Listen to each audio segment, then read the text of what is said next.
I'm really happy and excited to be at my very first OnStage event, and this is my swap that I am going to bring along. It is a double box pop-up card. Now, I have also provided all the instructions linked to a PDF down in the description, so if you don't get a chance to write down all these measurements and where I'm scoring, please feel free to click onto that PDF link to download that for future reference.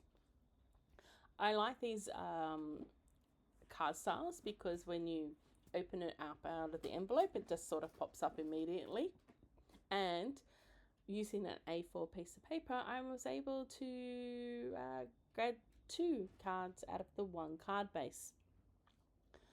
So the card base is at the traditional method measurements, I should say, when you cut an A4 in half. And then with the scoring, you can adjust the scoring depending on how tall and wide you want that front little box panel. And I just decided that this was going to be the width that I was going to make it at. This is me showing you how I use the dies to create that little holes in the front, but you don't have to use dies. You could use pattern paper. Pattern paper looks just as nice and just as pretty, and I think that this is what I traditionally sort of see in there, but I did want to go and just do something a little bit different for this swap. Now, I'm going to apologize here. While I was trying to remember the measurements and of this front top step panel that's going to go in the front, I used my die and then started filming too high up. And so you don't sort of see me measuring this die, trying to go and remember how wide it was that I was going to measure that first score line before I did that second score line. If I had looked, I would have seen that I had written all these instructions already out, but I was filming this so that I could have a visual reference for all of you today. Again, this front panel could be adjusted in sizes and measurements, and in that PDF I do include like a much larger base if you didn't want your flower sitting above and below like I have. For the attaching it, I've just used wet glue. Now wet glue I've used mostly because it allowed me to put it in place and make sure that it wasn't crooked. If you, with these sorts of cards, if you accidentally do it at a bit of a skewy angle, it doesn't quite fold as flat as you would like or pop up as nice as you'd like. So I'm using my ruler to just lock that base card into place and keep it straight while I look visually over the top to sort of see where this piece of cardstock is going to sort of sit in place. And with it being wet, it just allows me to still wiggle a little along. And no, that wet glue will not seep through to those holes and glue your top panel down. That's a really cool thing. Now, originally when I stamped all my flowers, I did use the offcut to place each die cut into place before adding my stamp. Now I'm only just stamping the one in this place just to quickly sort of show you all that I did use the stamping positioner along with a sticky grid mat. I really like the idea of the sticky grid mat to hold the offcut in place along with that magnet just for extra security before stamping, and doing it with the offcut, it allowed me to stamp loads and loads. And sorry, the light really does not show that crumb cake at all. When I decided to pull out the stencils, apologies, decorative masks, I will learn terminology one day. I decided to use the second one, not the first lot. That way I could just do little highlights with the color. Now this is a really good idea to sort of show people that you don't actually have to use all the decorative master color in the flower. You could just use the top layer just to give highlights of color and make it unique.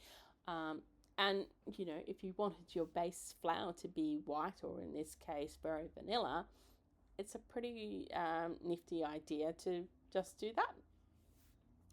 Plus, doing it with the crumb cake ink, it sort of shows people that you don't have to color in your flowers with the, you know, the traditional green on your leaves, and you know, red, yellow, pink, purple, whatever on the flower part. Plus, you know, using the crumb cake with the vanilla just went with my overall chocolate brown vanilla gold theme that I was going for with these cards. Now, to decorate my flowers, I had to think a little bit more of what I wanted to do that was going to be quick and easy. Originally, I had thought about doing gold embossing on the flowers, which would look really nice, but I just didn't think that that was going to work with my time frames of embossing lots and lots and lots of flowers and using that stamping method. So I decided to use the shimmering embossing paste. Now, originally when I did all my flowers, I did them all in one go on you know, one afternoon, and I had that paste sort of sitting open as I used the spatula to get all the embossing paste out and do all the flowers. But it sort of dried up a bit towards the end, and I have added some cling wrap, and it's just still a little bit dry, so I've had to use my fingers to get into it, sort of like it's not quite wet, but it's a bit like I don't know, very pasty feeling, just to get it onto this flower for this video, to sort of show the process of what I actually did do to add something a little bit extra to the flowers. Now I'm fine with that because I've already used over, you know, 3/4 of this container. But here I am using the painted stripe stamps, which I think is going to be a favorite of mine to really use. It's so easy to use as a background, and I'm sitting on the glass mat because it just will not move unless I use move the glass mat itself. And it's just as easy to put my paper down onto the background stamp and pat across the top. If you want to, you could use a brayer for this instead. I probably just didn't have my brayer sitting in front of me at the time. And then I've used the pattern of friendship die to add extra texture to that. I really do love this die as well, and I think the stripes just work so nicely together. I've torn the crumb cake cardstock just to add a bit of an angle. This is just me again, just adding some extra layers, some texture to this panel bit that's going to sit behind my flowers. And I just sort of wanted to bring a bit more of that lighter brown color in. Now I'm going to glue those two together before I run it through with the textured notes die. One, it made it just easy to just do die cutting once, and two, there's no way if I did die cut them separately that I would line them up perfectly. I have enough problems lining things up perfectly without having to add that to my list. So this is my front panel that I'm going to now add some definition with the Early Espresso ink. The Early Espresso ink will just go around the edges of just the crumb cake side, and it really highlights that embossed edge that the textured notes die has added to this piece. I think this die might also become a new favorite. I don't know how many favorites I now have in creating this card. But I thought to add even more texture and interest to this background, I used the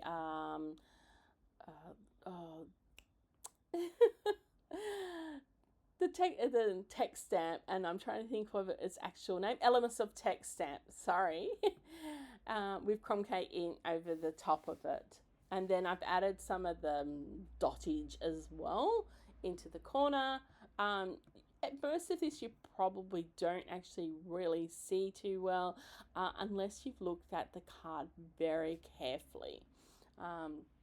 But I know it's there, and I'm sure that the people who receive these cards who are actual card makers will start to spot these things. Now this is me just working out where I'm going to sit the flower with everything else, and then I realized I forgot something. I forgot the Elements of Text stamp, the big round one in that corner. Now in all my other ones that I done before, I did it all before I attached everything, and when filming this I just did not think of this step until well after. This is me trying to work out whether or not I could kind of squeeze it in, but I really wasn't paying much attention to the fact that the block was like smack bang in the middle and was going to not, you know, basically be in my way to do this stamp. So I ended up just peeling the stamp off and doing it with my hand. Sometimes I do those things. It was much easier when I did the 30 cards because I already knew that that was a step and had done that in the process. So obviously I just forgot it that day that I was filming, of course. Just goes to show that we all make mistakes. And then I've added some more dottage in the corners as well. Again, this is the front of the card, so I just sort of sits nicely when you close the card, just to sort of see some balance between that die cut on the top left, and then that stamping on the bottom right. And that's what we all are about. Now here I'm going to just glue my little panel that I have just spent some time creating onto the front. And then once I've glued that on, I am going to put it all together. I die cut some leaves in the gold foil from the Thankful Garden bundle. It has this lovely little leaf that you can die cut, and that's just going to sit in that top corner. And then I used the gold twisted thread to add in some thread behind there and a little bit more gold as well. I used the little glue dots to stick my thread down onto the actual card front. And then I positioned my flower over the top. And to finally finish it all off, I had stamped the sentiment, "You make a difference," in Early Espresso ink onto the very vanilla cardstock, and put that over the top of the flower, and then added the actual elements, the metallic enamel effects as 3 little dots into the center of flowers, because basically you couldn't see the center anymore with the textured paste, plus it brought more gold in. So here's me trying to twist up some of that gold thread. I did have a much easier way by the time I'd done all the 30 cards, but I kind of lost that the following day when I was doing all the filming. But I think we've all been there where we've done something one way one day and not the same way the next when we've made the cards. With the flower, I also used the foam tape just to pop it up a little bit higher. It didn't really need to be, but I felt that it made it a little bit more secure on the gold thread as well, and and I don't know, I like dimension as well. So Something that I think most card makers actually do like. You'll soon see me put extra dimensionals in behind where I just didn't quite know if the flower was going to sit there. Like the first two was easy to work out, and then after that I just put an extra. I'm definitely on the camp of adding extra foam dots than the one not adding extra foam dots. This is me adding the metallic enamel effects finally. Now, when I originally did all my flowers, I added the enamel effects to all of them in one go before I even attached them to the cards and sort of let them sit up high on the shelf so the cat wouldn't get to them. This is me just comparing the card that I just made to one of my early ones and noticing, hey, I forgot something. And I did actually have this already pre-stamped. So I just added it up to finish it off. Now I'm going to show you some other ideas that I played around with and sort of show you that that die matched nicely, and then I used the next size of the texture note dies for this one. So it really made it really cool. And then I just decided that I was going to do a planter box style on the front of that card. It's so the measurements of that larger one you will find also in the PDF. I hope you really enjoyed this all. Thanks. Bye.